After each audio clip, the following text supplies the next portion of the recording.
জীবনে হচ্ছে এত বড় বাঁশকুড়ুল আমি কখনো খাই নাই, রান্নাও করি নাই, এই প্রথম করলাম। এটা হচ্ছে শ্রদ্ধেয় প্রজ্ঞাসেতী ভান্তে রাজস্থলী থেকে আনছেন আমাদের বিহারে ভান্তে আশ্রমদেরকে খাওয়ানোর জন্য।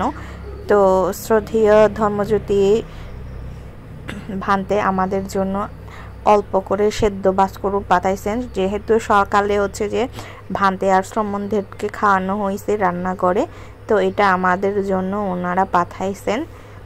এটা আমি কাঁঠালের বিচি দিয়ে রান্না করেছি, খুবই মজা, খুবই সুস্বাদু। এটা মানে এরকম সাইজ করে কুটে আমি রান্না করছি আর কি। এত মজার বাঁশকুড়ুল আমি জীবনেও খাই নাই, মানে খুবই নরম, মানে শক্তও না। আর এক মাংসের মশলা দিছি, মানে এটা মাংস টাইপের হয়ে গেছে।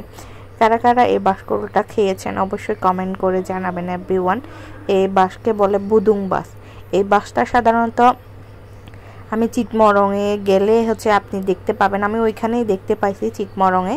সাথে হচ্ছে আমাদের রাঙামাটির আনন্দ বিহারের পিছনে এই বুদুং বাঁশটা আছে।